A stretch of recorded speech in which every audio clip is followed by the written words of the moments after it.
Welcome to session on Human Resource Management, Lesson 2. In this lesson, we will discuss on providing employees with the needed skills, retaining employees, and contemporary issues in HRM. So first one is providing employees with needed skills. After recruiting the employee in the organizations, the next responsibility of the HR department is to improve the skills, and in this part the manager have to perform two activities. One is orientation, another one is training. So what is orientation? Orientation means introducing new employee to his or her job and the organization itself. It means introducing new employee with the new environment. And there are two types of orientation practices generally we have seen in the organizations. One is work unit orientation and another one is organization orientation. So what is work unit orientation? Familiarize the new employee with the work unit goals, clarifies how his or her job contributes to unit goals, and finally introduces he or she with his co-workers. It means that this is particularly related with the department the employee is appointed. So what is the department goals, what is expected performance from him, and whom he will work with. So this is called work unit orientation. Another one is organization orientation.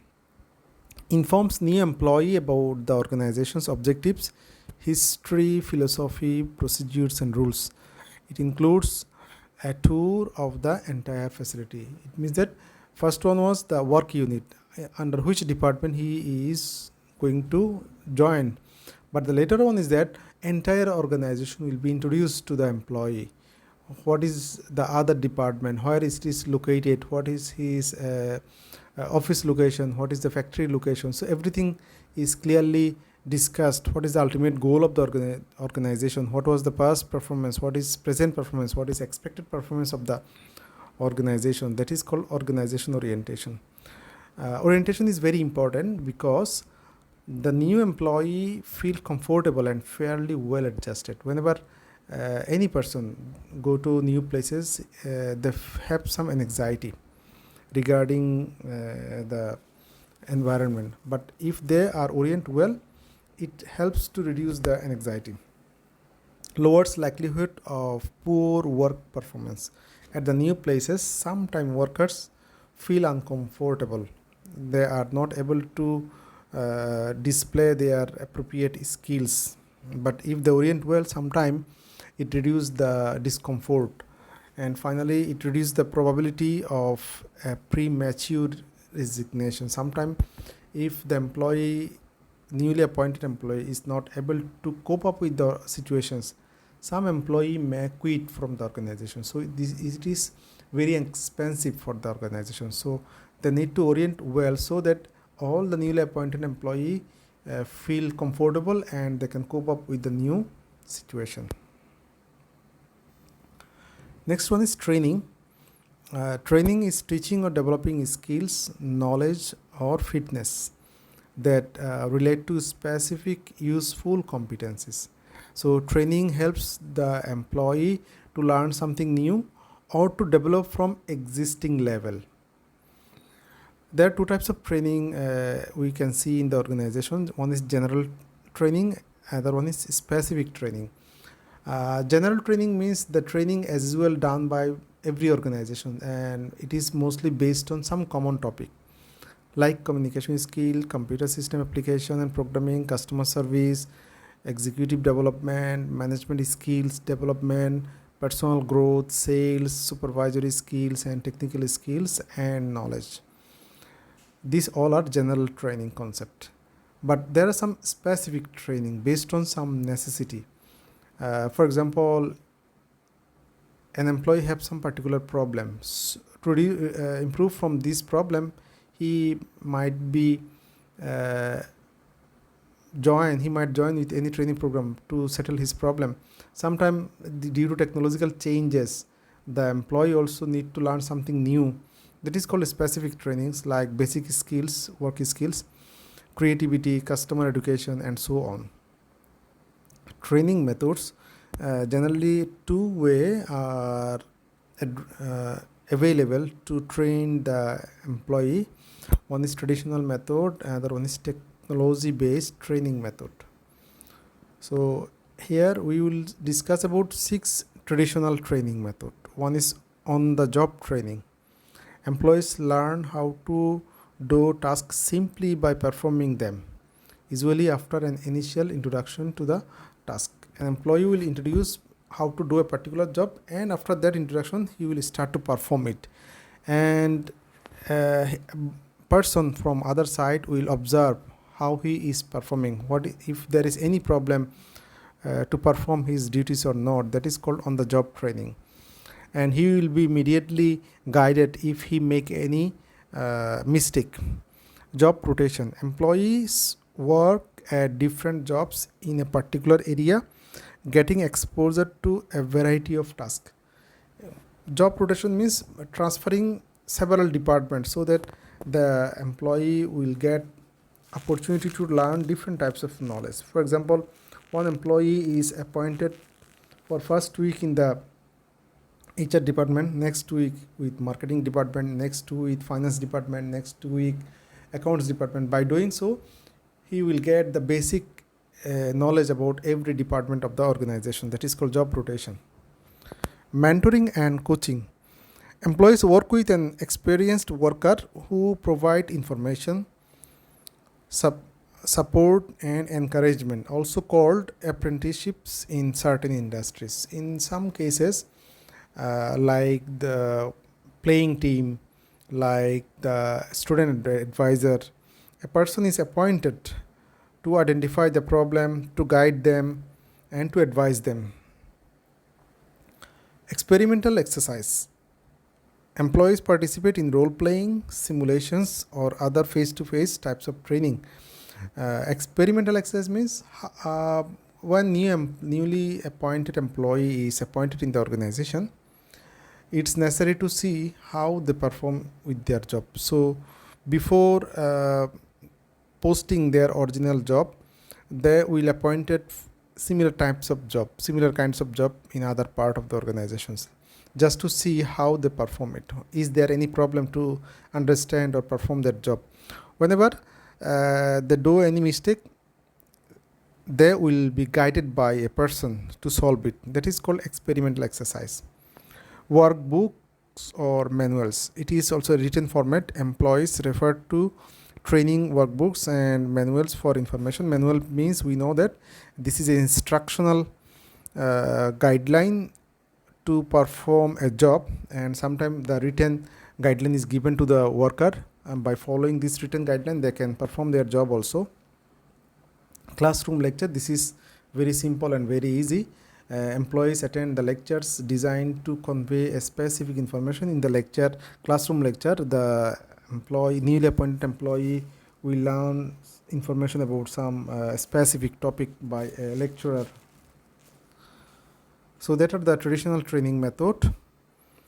Technology-based training method. Technology-based training method like CD-ROM, video tapes, audio tapes. These kinds of tools employees use to listen or watch selected media that convey information or demonstrate certain techniques, like sharing recorded tutorial with the listener or the learners. Video conferencing, teleconferencing, or satellite TV. Employees listen to or participate as information is conveyed or techniques demonstrated. It's like classroom lecture, but in classroom lecture, generally the learners come to the classroom, but in video conferencing, they stay at their home or at office. They just participate from the distance by video conferencing. E-learning, internet-based learning where employees participate in multimedia simulations or other interactive modules in the internet or through online. Employees are shown how to perform a particular job, and by watching that object, they will also try to do similar kinds of practice. Mobile learning, this is very simple, giving or providing some materials through mobile device. So that's all our technology based training method. Now retaining employees. Retaining employees means keeping the employee with the organization for the long time, because if an employee is appointed and trained, it requires a huge cost for the organization. So if they leave after just getting training and development, it is also a very losing for the organization. So they need to keep them. So how to keep them with the organizations, we will learn here now. There is two approaches or two activities here: performance management and compensation and benefit. What is performance management? A process of establishing performance standards is to evaluate employee performance. It means that there is two activities: setting the performance standard, and after setting that, evaluate how the employees is performing. That is called performance management. So there's two terms. What is performance standard? A set of guidelines outlining job responsibilities and overall expectation from each employee. For instance, defining working hours, setting output target, or code of conduct. In one sentence, we can say that performance standard means the expected outcome, what he can do, what he cannot do in the organization. For example, if an employee joined with the organization, how long he have to work? 8 hours, 10 hours, how long? Clearly define it. When they have to arrive at the office, after arriving at the office, what responsibilities they have to perform, what is their duties and responsibilities in their desk. So everything defining is called performance standard.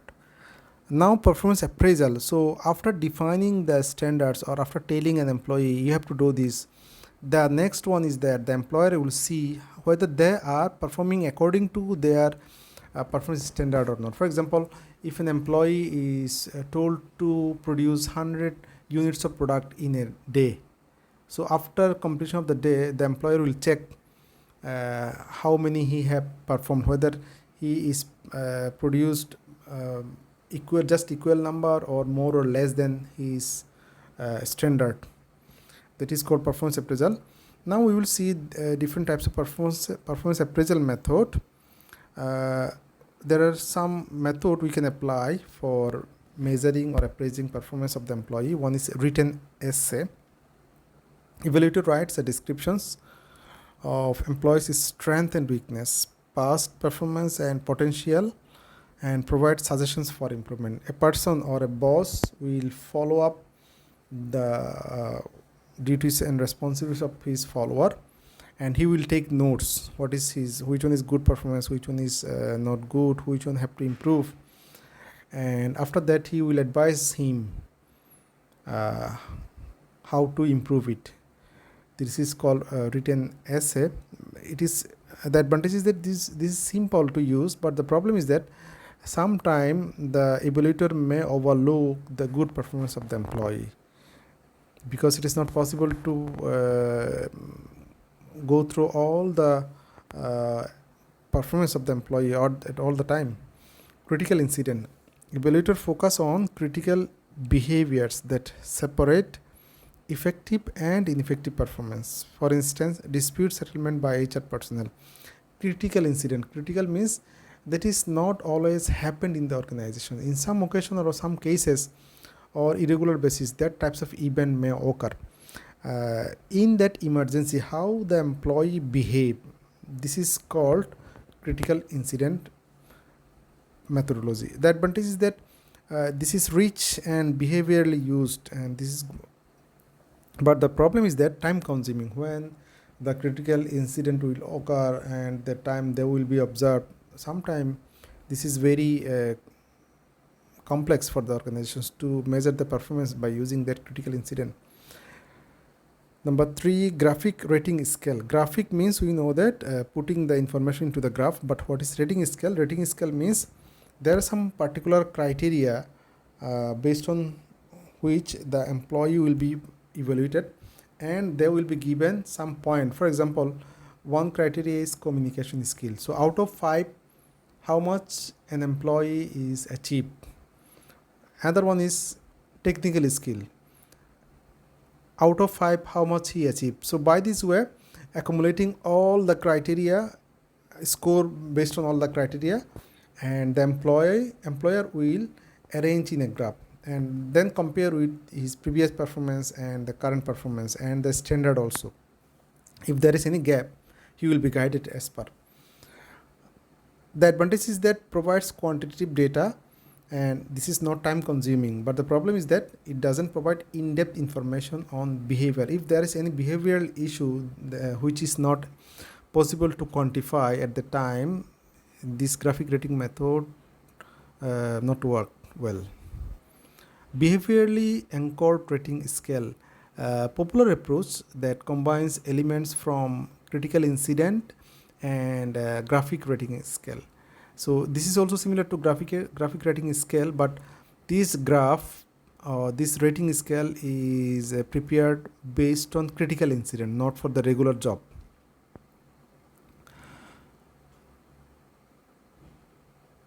Advantage focuses on specific and measurable job behavior, but the problem is that time consuming. Again similar. Multi-person comparison. Employees are rated in comparison to other in the workbook group. An employee's performance is compared to the other employees. Which one is good, which one is better, which one is best, making rank among the member working in the team or department. The advantage is that benchmarking good practices. So if the employer compare the performance easily, he will be able to identify which one have the good performance and which one is the best criteria, and he can also advise other to follow this performance.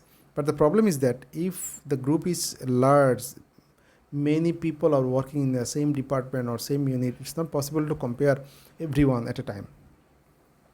MBO, management by objectives.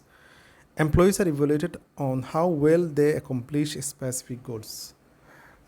This is a time bound process. An employee is given some particular target for a particular time period. After accomplishing his duties and responsibilities, and after that specific time period, he will be evaluated how much he performed. The advantage is that focus on goals, and it is also result oriented. But the problem is that time consuming. A long time have to wait for getting the result. Final one is that 360-degree appraisal. 360-degree appraisal means utilize feedback from supervisor, employees, and co-workers. The people surrounding an employee all will be asked to give information about a particular employee. For example, boss, colleagues, customers, and also juniors. Everyone will be asked about the performance. Then the final result will be calculated.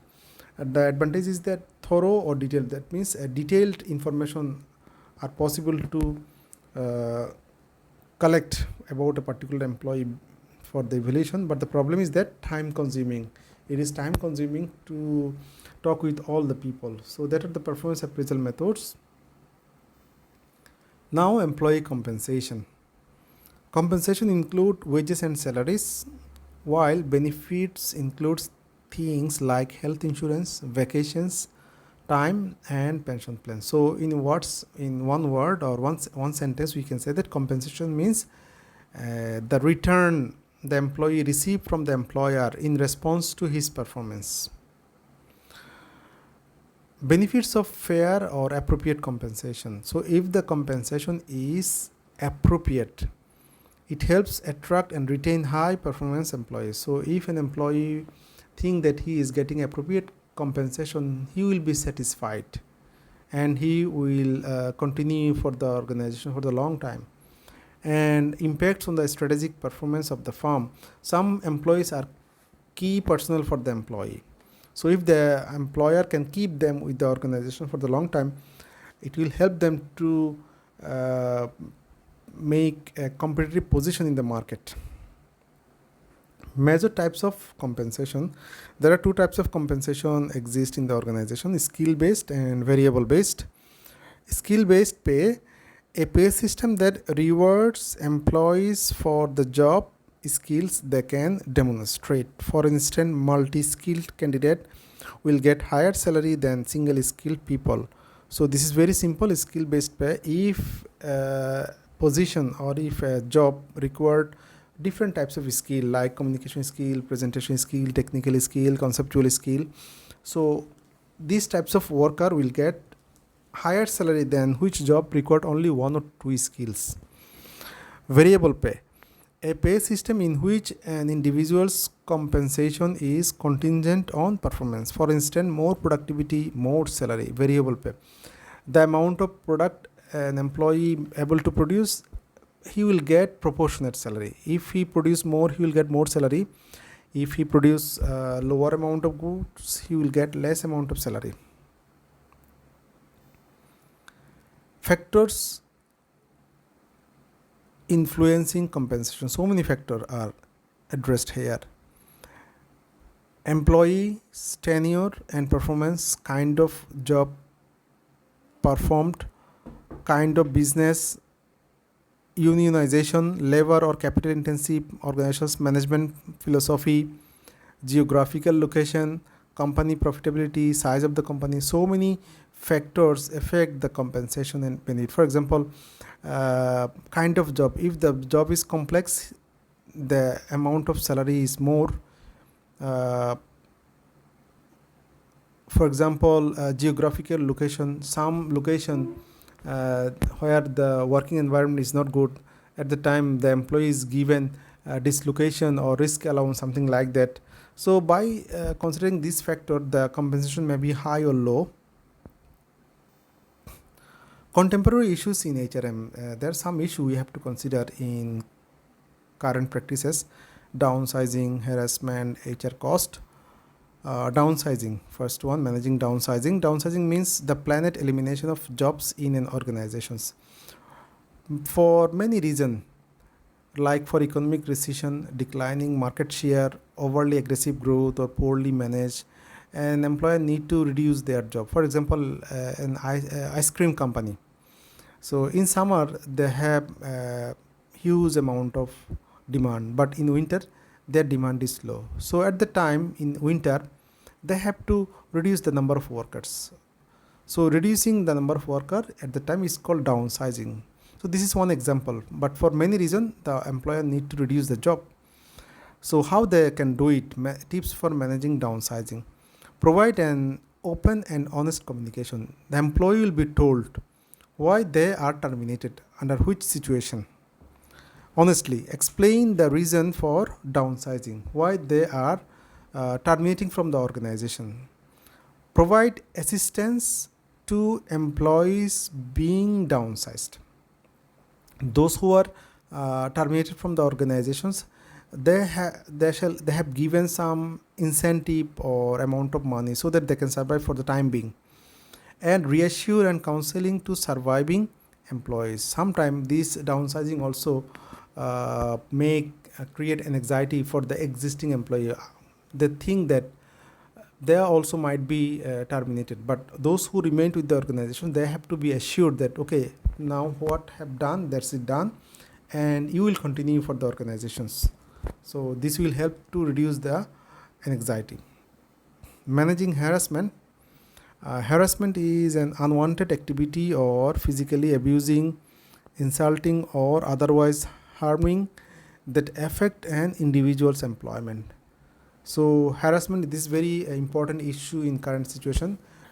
Physically abusing or insulting any people in the organization. So tips for managing workplace harassment. To reduce this harassment, the employer can ensure code of conduct in the workplace. What an employee can do and what an employee cannot do. 2. Exemplary treatment against any harassment. If any employee or face the harassment, the case shall be dealt seriously. Those who are liable for doing so, they have to be punished well, so that other employee also learn from here. Opening harassment complaint box at work premises, arranging ethical and moral training session for the worker, and checking personal background before hiring, from which environment he is coming. The final issue or topic of this chapter is controlling HR cost. HR cost refer to the expenses associated with the managing and maintaining a company's human resource, including work benefit, healthcare cost, pension plan, and other related costs. So that are the cost incurred with the employee for keeping them with the organization. If the number of employee more, the HR cost also more for the organization. So there are some tips we will address here to reduce the HR cost. First of all, alternative tips for managing employee healthcare, like for example encouraging healthy lifestyle, financial incentive, wellness program, and charging employees with poor health habits for more for benefits. So these are the way by which the employer can reduce the health insurance cost.